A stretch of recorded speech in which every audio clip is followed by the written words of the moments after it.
Bonjour. Avant de commencer, je vais dire paix aux âmes de tous ceux qui se sont battus pour cette patrie et courage et détermination à tous ceux qui continuent de se battre pour cette patrie. En fait, malheureusement pour nous, beaucoup de gens n'ont pas encore compris le fond de notre problème. Il n'y a pas d'autre issue face à cet ennemi que nous avons en face de nous. C'est un ennemi malhonnête, perfide, qui est capable de toutes sortes de stratagèmes pour pouvoir détruire notre société. Et aujourd'hui, il ne faut pas occulter l'histoire. Si cette situation nous a échappé, c'est parce que d'abord, en premier lieu, quand le MPP est arrivé au pouvoir, ils ont essayé de faire croire aux gens que ce terrorisme-là, ce n'était rien d'autre que des actions du clan de Blaise Compaoré qui n'avait pas su digérer la perte du pouvoir en 2014. Et ils ont convaincu beaucoup de gens de ça. Ça contribue à diviser les populations burkinabées. Et au-delà de leurs actions qui ont contribué à compliquer ça, il y a nos actions. Parce que nous, en réponse à ce que le MPP disait à l'époque, nous nous sommes engagés dans une voie pour démontrer que l'irresponsabilité des dirigeants avait quelque chose à voir avec. Ni l'approche du MPP, ni la nôtre n'étaient les bonnes approches qu'il fallait face à cette situation. Donc, c'est pour cette raison que quand Damiba a pris le pouvoir, nous avons tous applaudi Damiba. Parce qu'on se disait que voilà, quelqu'un qui pouvait concilier les positions et essayer de nous amener vers le chemin qui peut nous amener vers la réussite de cette lutte. Mais malheureusement, ça a pondu ce que ça a pondu.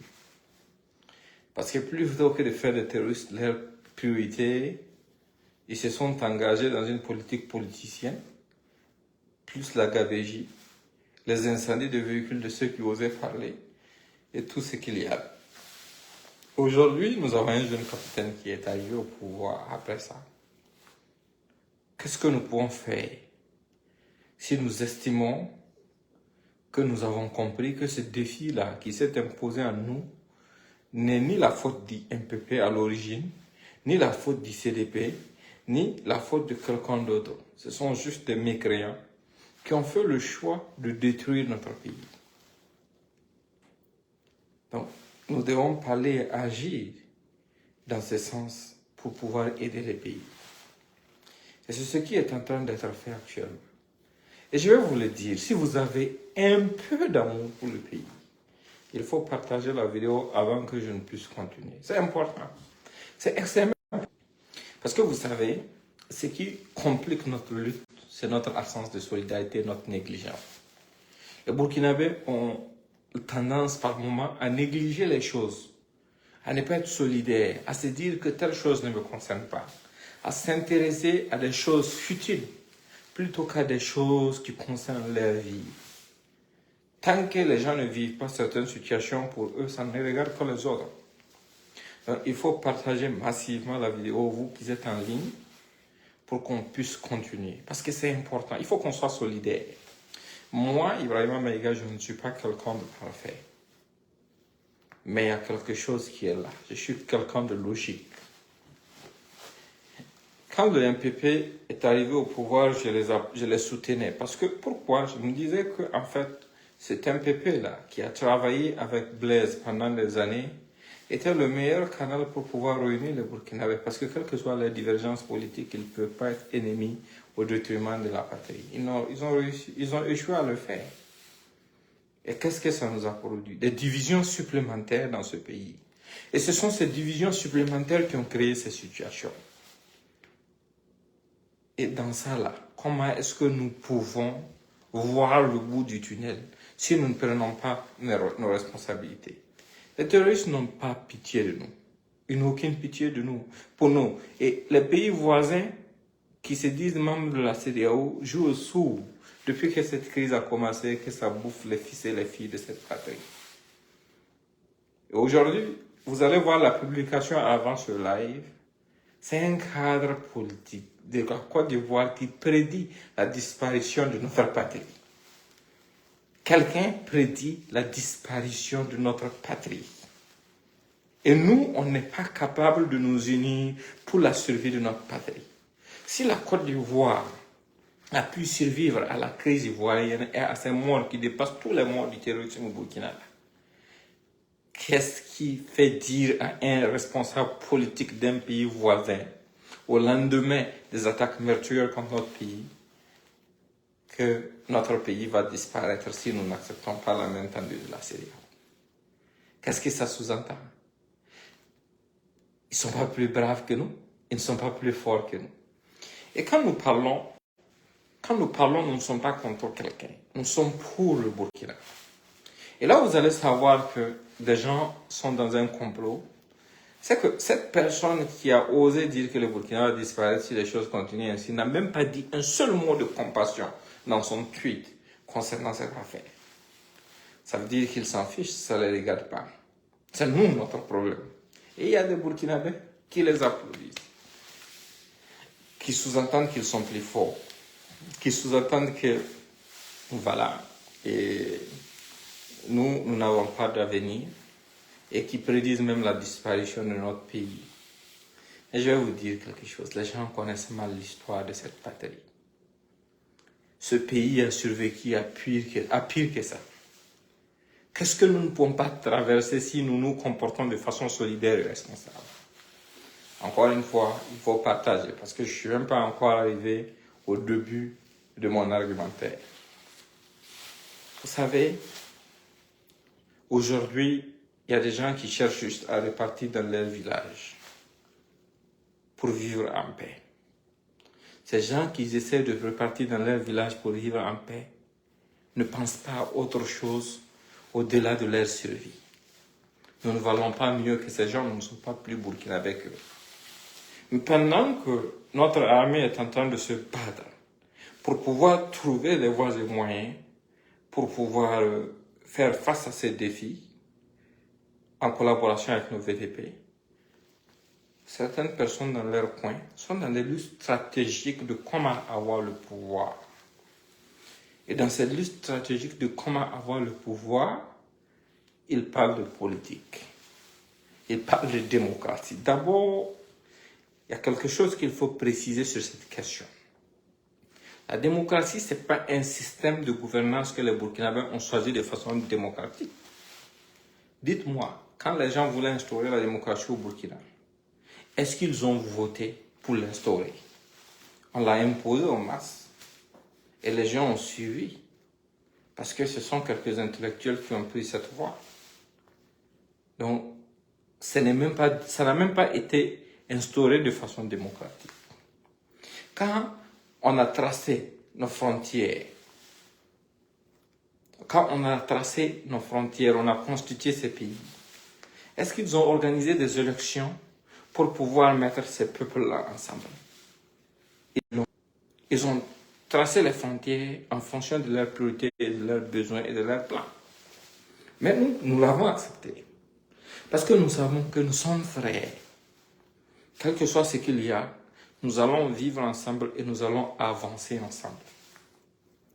Ça ne nous a pas empêchés d'avancer. Maintenant que le plan, parce qu'ils ont créé ces États dans la perspective que ces États disparaissent à la longue. Maintenant qu'ils ont vu qu'ils ont échoué, les gens arrivaient à vivre ensemble, on arrivait à avancer, on arrivait à s'en sortir, on nous crée des crises qu'on appelle terrorisme ou rébellion, pour nous mettre dans un pétrin indescriptible. Et on revient pour dire qu'on veut nous aider. Mais c'est cette hypocrisie qui doit s'arrêter. Nous, aujourd'hui, nous décrions la France pour cet état de fait. La France, malgré notre crise et le sous-équipement de nos hommes, a fait le choix de ne pas équiper nos hommes convenablement, de ne pas nous aider, de ne pas nous appuyer, malgré les accords et traités qu'il y avait avec nous. Mais plutôt de nous envoyer 400-500 hommes. C'est que des milliers de soldats burkinabés qui sont nés au Burkina, qui connaissent le territoire burkinabé, n'ont pas pu faire là. Est-ce que c'est 500 mercenaires français qui peuvent résoudre ça? Dieu faisant les choses à sa guise, dans cette même période, une crise a éclaté en Ukraine. La guerre Ukraine-Russie. En Ukraine, les Français n'envoient pas des hommes, mais ils envoient du matériel pour appuyer ceux qui sont en train de combattre la Russie. L'aide que la France a envoyée à la Russie en 7 années seulement dépasse toute l'aide que la France a envoyée dans tout le Sahel en termes de matériel depuis le début de toutes les crises au Sahel.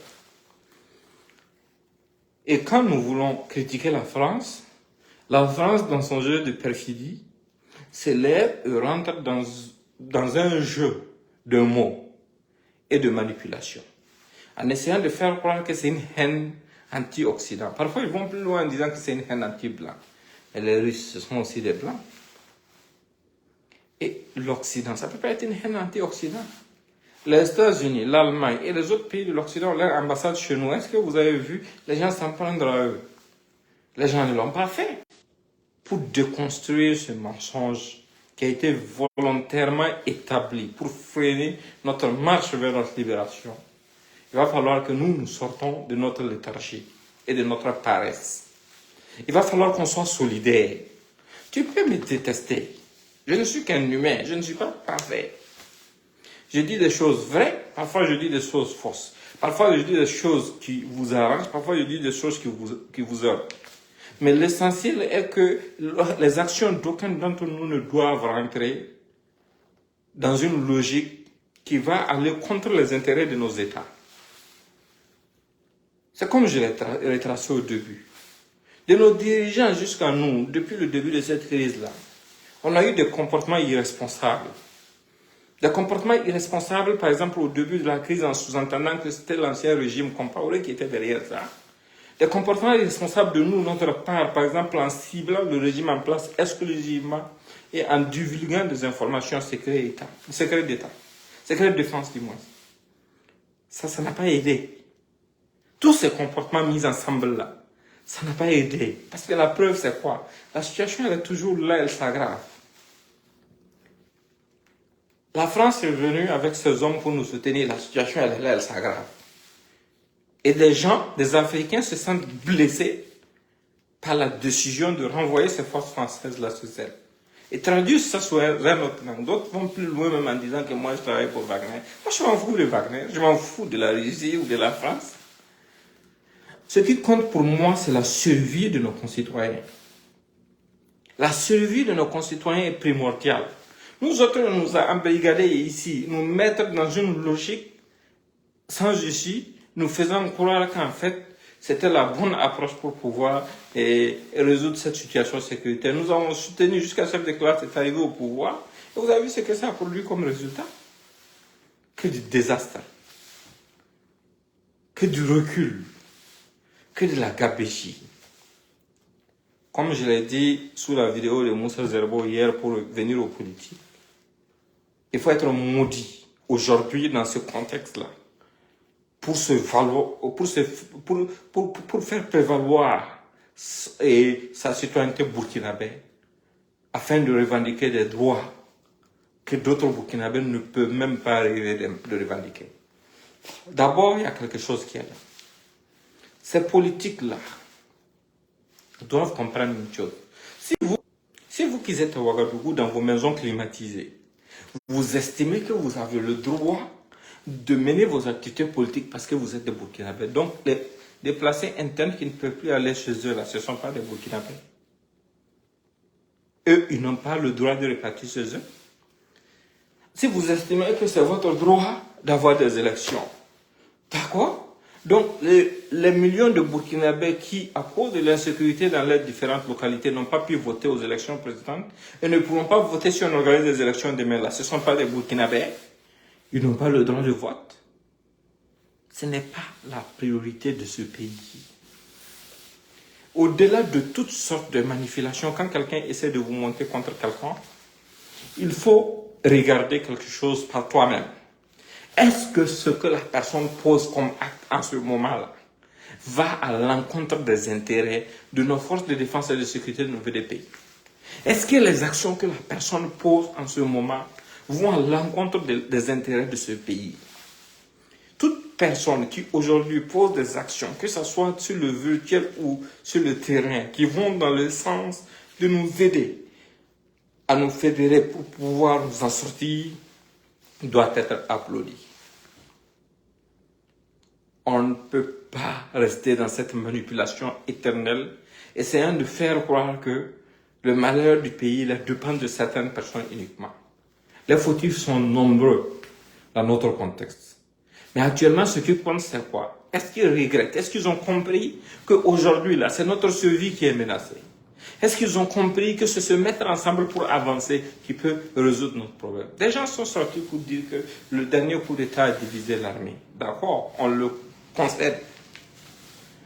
Si le dernier coup d'État a divisé l'armée et que ce régime a eu une adoption populaire qu'aucun régime au Burkina Faso au préalable n'a jamais eu,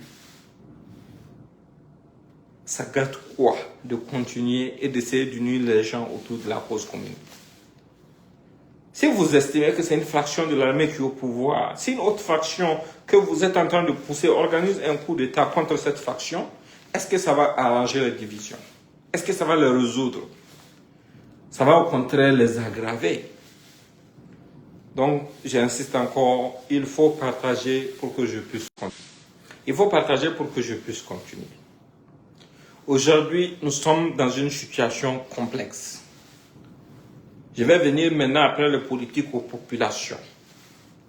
Des populations civiles, des endroits qui ont quelques dizaines d'habitants, doivent faire l'effort soit de coopérer avec nos forces de défense et de sécurité en leur donnant l'information sur le passage des terroristes qui passent dans leur zone, soit quitter ces zones pour rendre les opérations beaucoup plus simples. Mais si vous restez dans des zones, telles qu'au Sahel, et que vous hébergez des terroristes armés, sans prévenir nos forces armées qui vous défendent, sans prévenir notre autorité, c'est que vous êtes des complices des terroristes. Nous ne pouvons pas envoyer nos hommes mourir pour des gens qui protègent les terroristes et qui ne sont pas prêts à partager les informations avec nos forces de défense et de sécurité. Ces gens qui partent pour vous défendre, ce sont aussi des êtres humains qui ont laissé des familles derrière eux. Ils ne partent pas pour tuer, ils partent pour défendre la patrie. Contre ceux qui ont fait le choix de vous massacrer. Ils auraient pu faire le choix lâche de certains de ne pas s'engager, mais ils ont décidé de s'engager. Donc si vous voulez, il y a deux choix. Soit vous quittez les zones qui ne sont pas très habitées pour éviter l'amalgame et crier après aux exactions, soit vous collaborez sincèrement avec les forces de défense et de sécurité à chaque passage des terroristes. Parce que si vous ne le faites pas, c'est sur vous que ça va retomber. Et ça va être très malheureux. Et si je sors du cadre de ces populations, je vais rentrer maintenant dans le cadre des forces de défense et de sécurité. Vous êtes au front, mais quelques personnes qui sont manipulées par des gens de dehors se permettent de sortir, comme ils l'ont fait par le passé, sur ordre de manipulateurs perfides qui ont tout fait pour prendre le pouvoir en usant de toutes sortes de manipulations et nous manipulant, qui sortent des informations données à des civils sur ce qui est en train de se passer dans notre armée. Ça, c'est une haute trahison. En plus de porter atteinte à la sûreté de l'État, ça expose vos camarades. Ça rend la vie extrêmement difficile. Ça rend la vie difficile pour vos camarades et ça rend la bataille difficile pour le pays. Ne soyez pas égoïstes. Réfléchissez. Quelle utilité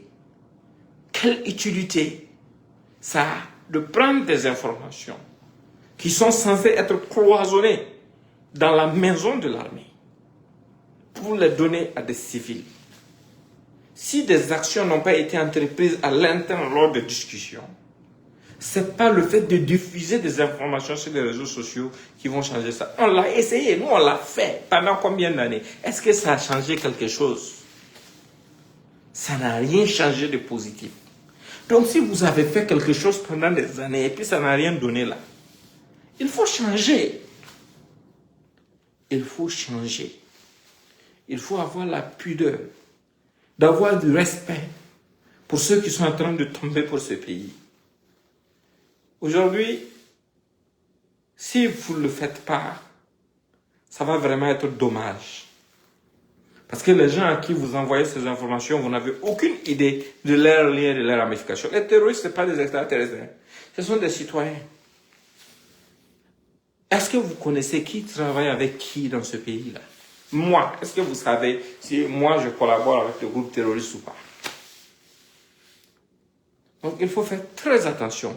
Quand un message ne rentre pas dans le cadre de l'encouragement des efforts de nos forces de l'ordre, quand un message ne rentre pas dans le cadre du soutien à l'État, quand un message ne rentre pas dans le cadre du soutien à l'effort de guerre, quand un message ne rentre pas dans le cadre du support de nos populations déplacées internes, il doit complètement être évité.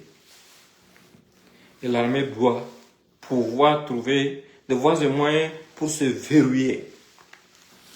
Aujourd'hui, des gens se lèvent à cause des morts que nous avons eus pour crier partout, pour dire qu'il y a ça, ça ne va pas. Qu'est-ce qu'ils sous-entendent? Vous voulez que nos soldats déposent les armes parce que des gens sont morts? Vous voulez qu'ils abandonnent des pans entiers du territoire parce que des gens sont morts? On est en guerre et les gens meurent en temps de guerre. Et ces gens meurent actuellement pour deux raisons. Au-delà de la guerre.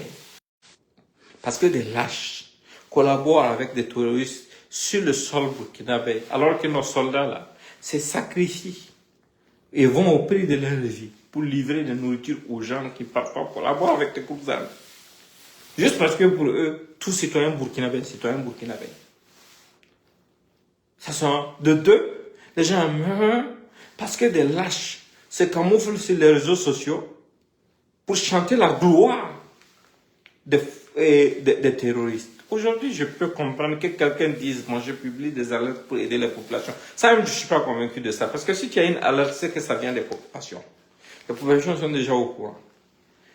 Mais aller plus loin, à passer le temps à publier sur nos victimes, à publier des documents pour dire ci ou ça, nous on l'a fait. Ça ne va pas produire quelque chose de bon. Ça n'a pas produit quelque chose de bon à part galvaniser l'ennemi. Les gens vont plus loin pour dire que non, tel détachement a décampé. Ça veut dire quoi? Vous dites aux terroristes, bon, ils sont plus là-bas, allez-y occuper le terrain. Et des Burkinabés suivent ces gens. Des Burkinabés qui disent qu'ils aiment le pays, là, sont en train de suivre ces gens. Et quand tu essaies de parler, ils viennent te dire, toi-même de par le passé, tu as fait ça. Mais c'est justement pour ça que vous devez m'écouter. De par le passé, je l'ai fait. Mais j'ai compris que ça ne produit rien de bon. C'est pour ça que je suis mieux placé pour sensibiliser sur la question. Parce que moi, personnellement, je l'ai essayé. Et j'ai vu que ça ne produit pas quelque chose de bon. On doit se dire une chose. Nous sommes au début de cette guerre. Et dans la guerre, les gens meurent.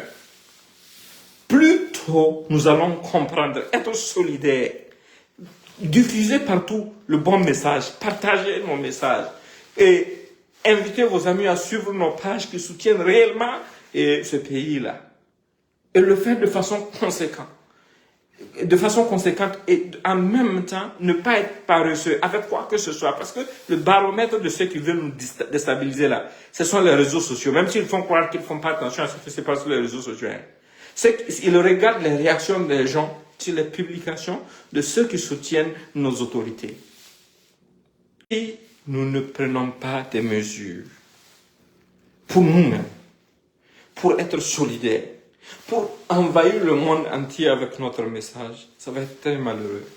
Moi, j'envisage créer une télévision qui va diffuser en live des émissions peut-être hebdomadaires très bientôt pour communiquer partout dans le monde entier sur la question. On va recevoir des invités, des responsables de gouvernement, des ministres de différents pays du monde et des hauts cadres de différents pays du monde ainsi que des experts pour pouvoir discuter. Je suis en train de finaliser le projet. Je pense que dans les prochains jours ou semaines, ça va être disponible. Mais en attendant, il faut que nous soyons solidaires. Aujourd'hui, je suis là, je viens, je passe mes journées parfois à communiquer. D'autres viennent et disent non, toi tu fais quel travail? Écoutez, moi j'ai même plus besoin de travailler dans ma vie pour vivre depuis des années. Ça c'est un. Le deux, ça fait 5 ans que je travaille depuis la maison. Je peux faire ce que je veux. Au-delà de ça, ma page a 3 administrateurs.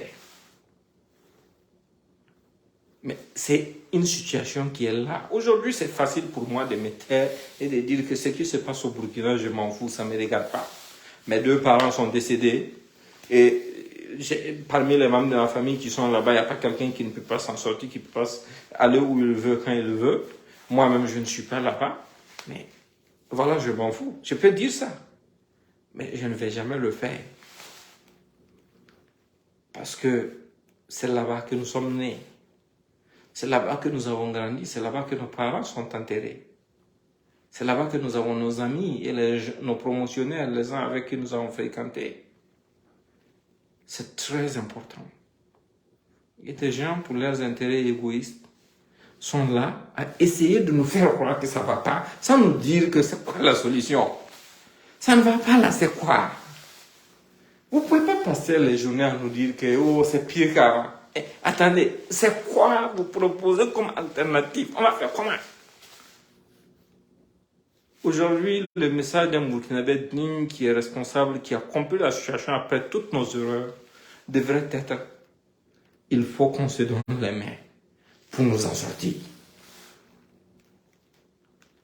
Si le gouvernement commence à rentrer dans le détournement, dans la gabegie, ou bien les hommes sur le terrain commencent à se plaindre de manque de matériel, nous pourrons parler. Mais s'il n'y a pas ça, on va parler de quoi? On va reprocher quoi au gouvernement? Vous allez voir que ces gens-là, en plus d'être maudits, sont lâches. Quand nos forces de défense et de sécurité ont une victoire et nous applaudissons, ils disent que non, nous on parle pour rien. La victoire là, c'est pas la victoire du gouvernement, c'est la victoire de nos FTS.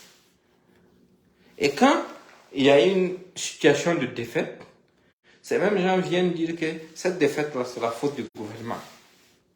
C'est quel genre de malédiction, ça? Nous, ce n'est pas le gouvernement que nous sommes en train d'applaudir, en fait.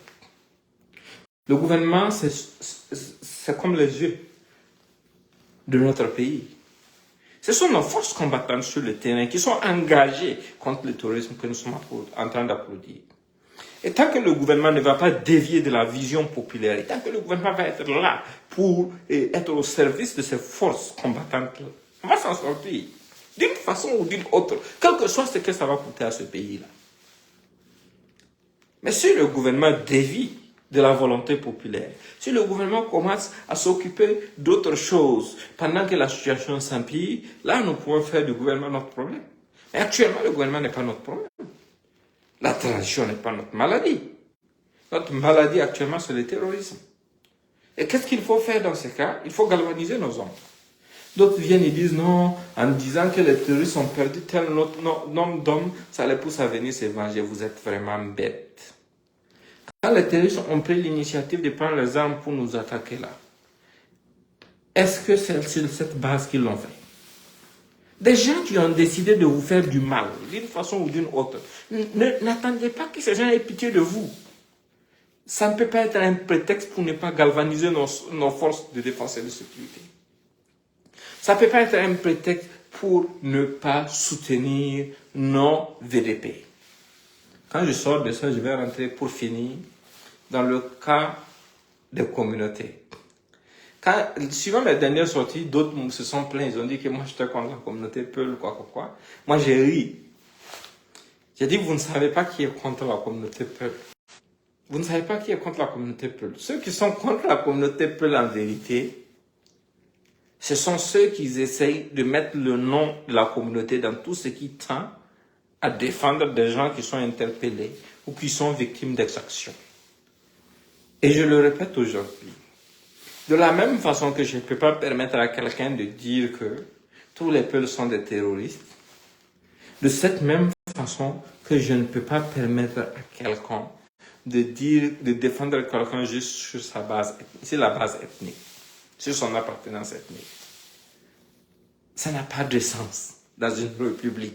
Quand on est sincère, on évite ce genre de choses-là. Quand vous commencez à défendre les choses de cette façon, vous exposez toute la communauté. Pourquoi? De la même façon que vous voyez, malgré le fait que la majorité des terroristes appartiennent à une communauté, nous on dit aux gens d'éviter ces débats-là. De cette même façon, vous devez savoir que ceux qui subissent des exactions ne sont pas essentiellement peuls. Il y a des gens d'autres ethnies qui sont aussi victimes d'exactions. Donc dans ce contexte-là, il faut balancer et réfléchir pour comprendre. Si, malgré le fait que la majorité des peuls, malgré le fait que la majorité des terroristes sont des peuls, nous, on dit, il ne faut pas dire que les terroristes sont des peuls parce qu'ils ne sont pas, excusez-moi, peuls, tous les peuls ne sont pas terroristes. Comment est-ce que quelqu'un va se permettre de dire que c'est un nettoyage ethnique parce que la majorité des gens qui ont été victimes d'exactions sont peuls? C'est de la mauvaise foi. C'est ça le langage qu'ils essayent de tenir. C'est ce que j'ai essayé de faire comme mais d'autres partent. Dans des groupes WhatsApp, j'ai des messages que j'ai reçus où des gens ont dit qu'il faut que tout peul qui est sur les réseaux sociaux commence à m'attaquer. Il faut qu'il montre que comment dirais-je, je ne suis pas plus intelligent que tous les intellectuels. Mais écoutez, vous êtes en train de rentrer dans un débat inutile. Ces gens même qui tiennent ces langages-là ne représentent pas la communauté peul.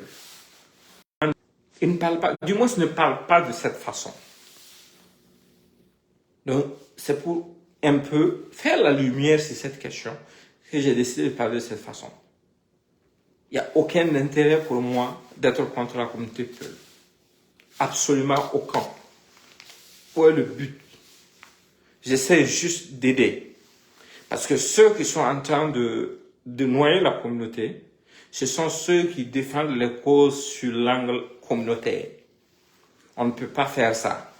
Si vous défendez les causes de ceux qui sont arrêtés ou exécutés de façon extrajudiciaire et par qui que ce soit, sous l'angle ethnique, vous donnez l'opportunité à ceux qui sont victimes des attaques terroristes de traiter le terrorisme sous l'angle ethnique, parce que là-bas aussi, la majorité de ceux qui sont dans les rangs là sont des peuls. C'est ça, moi, mon message. Il y a des gens qui sont tellement sournois, de mauvaise foi, qu'ils essaient de tout transformer. Donc, c'est un peu ça le message que je voulais vous passer ce matin. Et soyez abnégants, partagez le message, ne soyez pas paresseux, ça ne va rien vous coûter. J'ai rien dit de mal dedans qui peut poser préjudice à nos forces de défense et de sécurité. J'ai rien dit de mauvais dedans qui peut, d'une façon ou d'une autre, poser un préjudice à l'État du Burkina Faso. Tout ce que j'ai dit, si ça n'a pas pu aider à faire quelque chose ou bien à comprendre quelque chose, ça ne peut pas détruire quelque chose. Donc, dans ce cas, il faut que vous aussi vous fassiez l'effort de passer le message. Et on se reprend plus tard dans la journée pour le reste. Merci et portez-vous bien.